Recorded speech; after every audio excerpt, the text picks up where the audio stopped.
आज आप लोगों को बताया जाएगा हिंदी के बारे में। सरल भाषा होती है सबसे सरल भाषा, और न समझने पर सबसे कठिन भाषा होती है हिंदी। तो हिंदी के बारे में बताया जाएगा, और छंद, दोहा, सोरठा, चौपाई, ये चारों में भेद क्या है ये बताया जाएगा। इसको कैसे समझना चाहिए कि छंद क्या है, सोरठा क्या है, दोहा क्या है, कितने मात्रा का है और कितने चरण का है, ये सब इसको आप जितने ही मतलब इस ब्लैक बोर्ड पे लिख रहा हूं, 5 मिनट का समय देकर के जितने हिसाब से, जितने अच्छे से देखोगे और सुनोगे, तुरंत दिमाग में घुस जाएगा। इसलिए देखो, इधर देखो, छंद, चौपाई,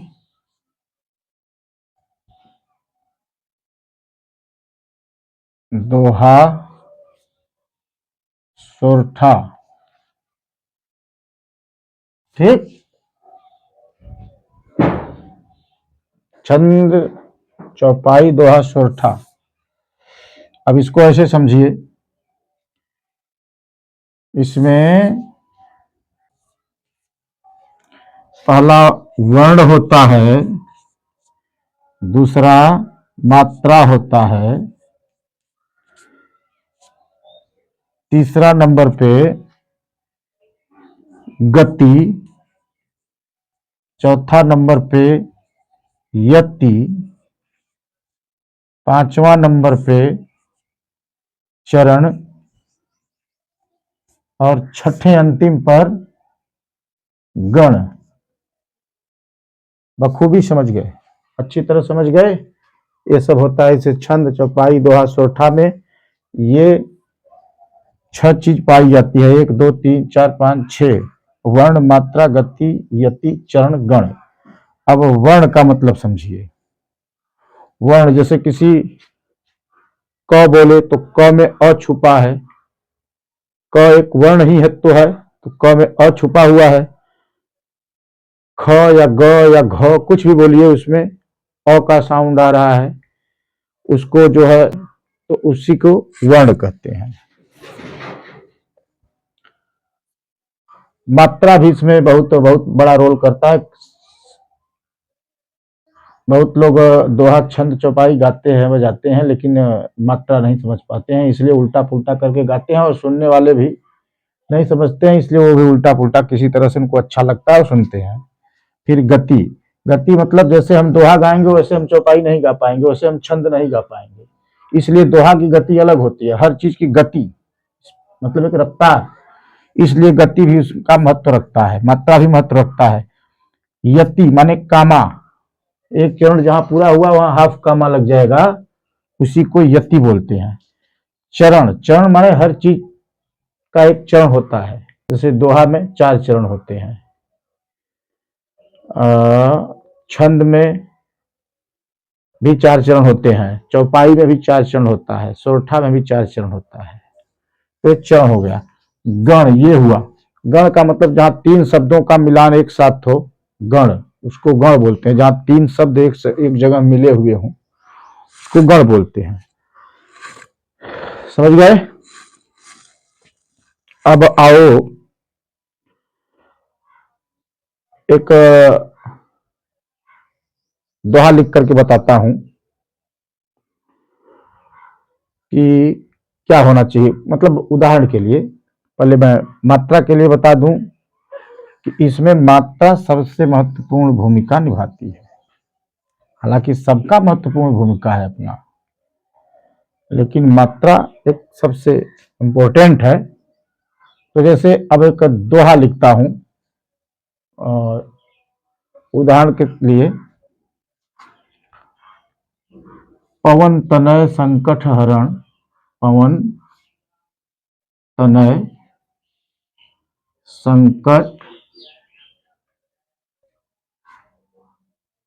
हरण। ठीक, पवन तनय संकट हरण, यहां तक जो है, अगर आप नहीं हरण आ पा रहा है तो मैं हरण नीचे लिख दे रहा हूं, पवन तनय संकट हरण, ठीक ना। फिर यहां पे मंगल मूर्ति रूप, ये दूसरा चरण, ये एक चरण हुआ, ये दो चरण हो गए यहीं पे।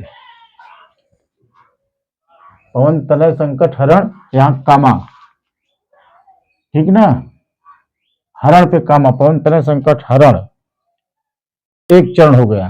मंगल मूर्ति रूप दो चरण, राम लखन सीता सहित, राम लखन सीता सहित, ये हो गया तीन चरण सहित। फिर यहां हाफ कामा, फिर हृदय बसहूं, बसहूं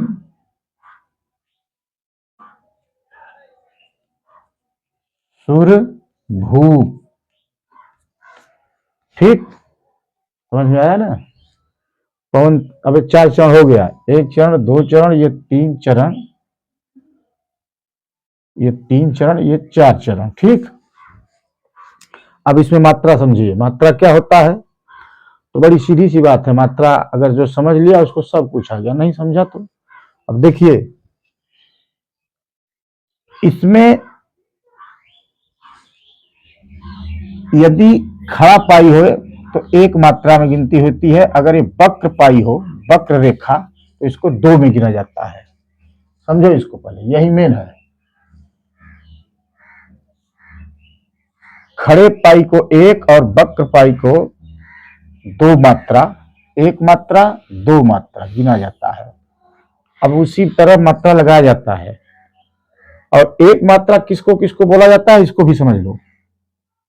री, हिंदी के री शब्द को एक मात्रा, अ शब्द को एक मात्रा, छोटा ई को एक मात्रा, छोटा ऊ को एक मात्रा, ये इतने को एक मात्रा गिनते हैं, बाकी जो बचा सब दो मात्रा में आएगा। एक बार फिर समझ लो, री को एक मात्रा, अ को एक मात्रा, छोटा ई को एक मात्रा, छोटा ऊ को एक मात्रा, बाकी जो बचा ये सब दो मात्रा में गणना होगी, ठीक। अब मैं मात्रा आपके सामने गिन रहा हूं, देखो, जैसे पवन तनय, अभी क्या है, ये बताया ना, छह वर्ण मात्रा गति यति चरण गण, तो अभी गण हो गया पवन तनय, इस गण वाला शब्द है, इसको भी समझ लेना, गण वाला शब्द है। तो इसमें आपको सब कुछ मिल रहा है।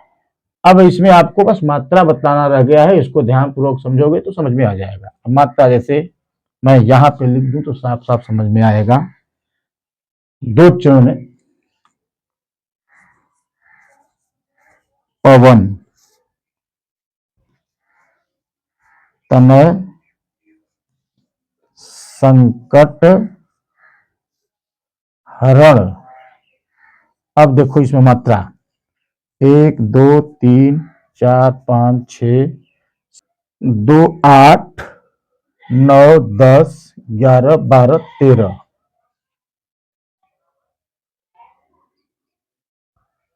इसको कैसे गिनोगे, जहां पे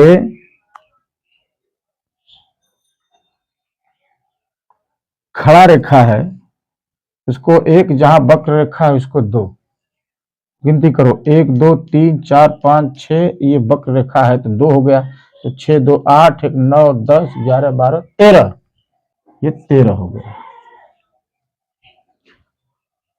दूसरे चरण में 11 आएगा, पवन तनय संकट हरण, फिर मंगल